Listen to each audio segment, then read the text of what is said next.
तब super computer USA की क्रे company बनाती थी। वह तो तैयार थी बेचने के लिए, लेकिन यूएसए की तब की गवर्नमेंट ने सुपर कंप्यूटर भारत को देने से मना कर दिया। फिर भारत ने खुद का सुपर कंप्यूटर बनाकर इतिहास रच दिया और घमंडी का सिर हमेशा के लिए नीचा हो गया। नमस्कार मित्रों, आज मैं लेकर हाजिर हूं प्रथम सुपर कंप्यूटर बनाने की हैरान कर देने वाली कहानी के साथ। वीडियो पसंद आए तो इसे लाइक और सब्सक्राइब भी ज़रूर करें। मित्रों, हमारा काम तो एक मोबाइल से, एक पीसी से चल जाता है जब हम 1 to 1 ऑपरेट करते हैं, वर्क करते हैं। लेकिन वहाँ पर क्या होता है जब एक ही सिस्टम करोड़ों लोगों को अपनी सेवाएं प्रदान करता है। जैसे गूगल हुआ, फेसबुक हुआ, ट्विटर हुआ, ये सब किस तरह से करोड़ों लोगों को एक साथ अपनी सेवाएं प्रदान करते हैं। तो बताते चले कि यह सब संभव होता है सुपर कंप्यूटर की मदद से। भारत की भी प्रथम सुपर कंप्यूटर बनाने की कहानी बहुत ही रोचक है। भारत में तब सुपर कंप्यूटर की आवश्यकता शिद्दत के साथ महसूस की जाने लगी थी। बात उस समय की है जब प्रधानमंत्री श्री राजीव गांधी हुआ करते थे। तय हुआ कि सुपर कंप्यूटर यूएसए से इंपोर्ट किया जाएगा।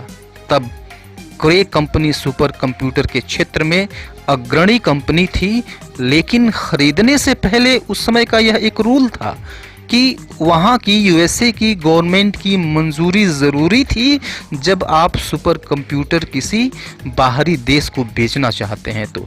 तो फिर यूएसए कब चाहता है कि इंडिया उसकी बराबरी करे, उसके समकक्ष खड़ा हो। उसने कहा कि इंडिया सुपर कंप्यूटर का प्रयोग अपनी सैन्य ताकत बढ़ाने के लिए करेगा, न कि अन्य विकास के कार्यों के लिए करेगा। और फिर उसने अपना दरवाज़ा बंद कर लिया। इंडिया खाली हाथ लौटा। खाली हाथ तो नहीं लौटा, बल्कि वह अपमान, शर्मिंदगी और गुस्सा लेकर लौटा।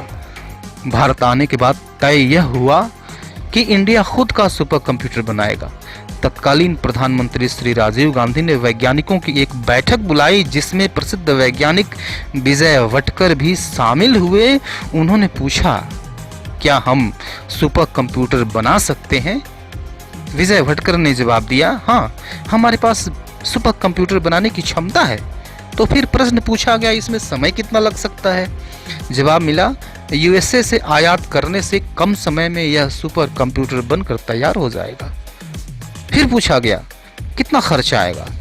जवाब मिला कि जितना क्रे कंपनी से खरीदेंगे उससे बहुत कम खर्च में यह सुपर कंप्यूटर बनकर तैयार हो जाएगा। तो फिर एक मिशन शुरू किया गया जिसको नाम दिया गया सीडैक, और समय मिला 3 साल का। प्रथम सुपर कंप्यूटर विकसित करने का समय दिया गया 3 साल का। वैज्ञानिकों ने बहुत कठोर परिश्रम किया और 3 साल से कम समय में ही यह सुपर कंप्यूटर बना डाला। इस प्रथम सुपर कंप्यूटर का नाम रखा गया परम 8000। परम का अर्थ होता है सुप्रीम, परम 8000। लेकिन अमेरिका अभी भी अपने दादा बना रहने की गलतफहमी पाले हुए बैठा था। उसने कहा कि यह सुपर कंप्यूटर नहीं है, इसमें इतनी क्षमता नहीं है।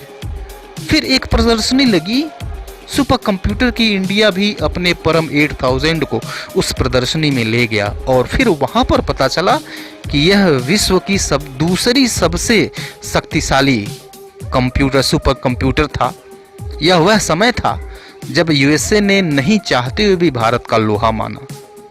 अगले दिन अखबार की सुर्खियां थी, denied super computer angry, India made its own. कहते हैं घमंडी का सिर नीचा। बताते चले कि क्रे कंपनी के सुपर कंप्यूटर की कीमत 70 करोड़ थी, जबकि परम 8000 की कीमत सिर्फ 3 करोड़। ब्रिटेन, कनाडा, जर्मनी आदि के यूनिवर्सिटीज़ ने हमारे सुपर कंप्यूटर को खरीदा और क्रे कंपनी को सुपर कंप्यूटर की कीमत में भारी कटौती करनी पड़ी। तो ये थी हमारे सुपर कंप्यूटर के आविष्कार की अनोखी कहानी। मिलते हैं नेक्स्ट वीडियो में ऐसे ही मज़ेदार फैक्ट सत्य के साथ। तब तक के लिए good bye and take care.